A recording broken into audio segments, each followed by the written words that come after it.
ওকে তো ভাই লোক আই এম ব্যাক এগেইন। আর আসবো না কেন, ইউটিউবে ঢুকেই শুধু দেখি সব জায়গায় কিং সিনেমাটা নিয়ে চর্চা করা হচ্ছে।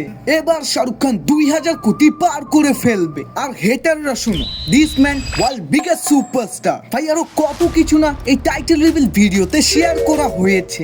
বাট আমরা এটা জানবো, কিং সিনেমাটা কি পাঠান এন্ড জওয়ানকে টক্কর দিতে পারবে? ভাই রিসেন্টলি তো জানিনি আমার সাথে কি কি হয়েছে, মোবাইল সহ ক্যামেরা এক রাতেই গায়েব। কিন্তু আমি এটা দেখে খুশি হয়েছি যে শাহরুখ খান আমি এত কষ্টে আছি জানার পরেও নিজের বার্থডেটা পোস্টপোন করেনি। আই মিন सहलेंगे थोड़ा सा।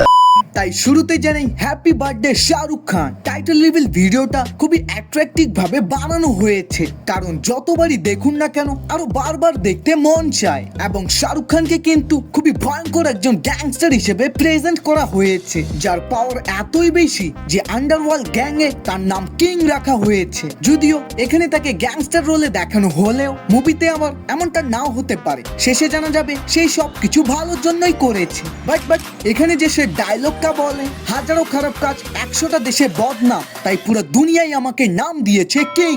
ভাই এই ডায়লগটা দিয়ে কিন্তু মেকাররা আমাদের অনেক কিছুই বোঝানোর চেষ্টা করেছে। যেমন কিং খান এখানে হাজারো হাজারো খারাপ কাজ করেছে, যার মানে সে এখানে একদমই কোনো ভালো মানুষ হবে না। আর ভাই যেভাবে তিনি মানুষদের ব্রুটাল ভাবে মারতেছে, দেখে তো মনে হচ্ছে তিনি কোনো মিশনে আছে যে সবাইকে মারার পরই এখান থেকে বের হব। এবং আমি কিন্তু এই অ্যাকশন গুলো দেখে অনেক মজা পেয়েছি। তাই অনেকজনেরই মাথায় প্রশ্ন আসতে পারে, ভাই তাহলে কি এই সিনেমাটা এ রেটেড হবে? কারণ প্রথমত কার্ডগুলোতে রক্ত লেগে আছে, দ্বিতীয়ত যতবার টাইটেল টিজারে ট্যাক্স লেখাগুলো আসে ওখানেও রক্তের ছিটা দেখা যায়, তার উপরে কিং লেখাটাও যখন আসে ওখানেও রক্ত লেগে থাকে। সেই সাথে শাহরুখ খানের লুক কিন্তু পুরাই আগুন। ব্লু ইয়েলো জ্যাকেটে তাকে দেখতে খুবই সুন্দর লাগতেছে, যেই সৌন্দর্যটাকে আরো বাড়িয়ে দেয় অনিরুদ্ধের দুর্দান্ত বিজিএম। মানে এই বান্দার বিজিএম এ অন্য ধরনেরই একটা ম্যাজিক কাজ করে, যা নর্মাল একটা সিন কেউ মাসি বানিয়ে তুলে। কিন্তু ভাই আমি একটা জিনিস দেখে শাহরুখের উপর খুবই রেগে আছি। মানে কি রে ভাই, লোকটার বয়স 60 বছর কিন্তু তারপরও এত গুড লুকিং কিভাবে? আই মিন শাহরুখ কি ধরেই নিয়েছে সে বাকি সব ইয়াং অ্যাক্টরদের এই ইন্ডাস্ট্রিতে টিকতেই দিবে না? কারণ কিং খান তো বুড়োই হচ্ছে না।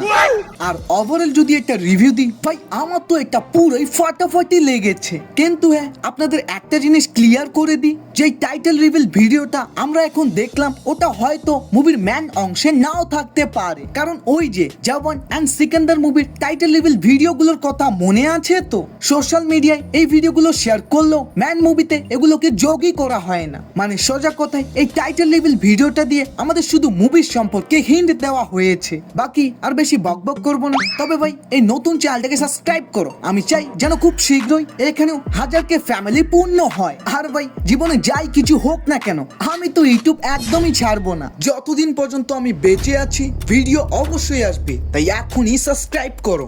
বাই।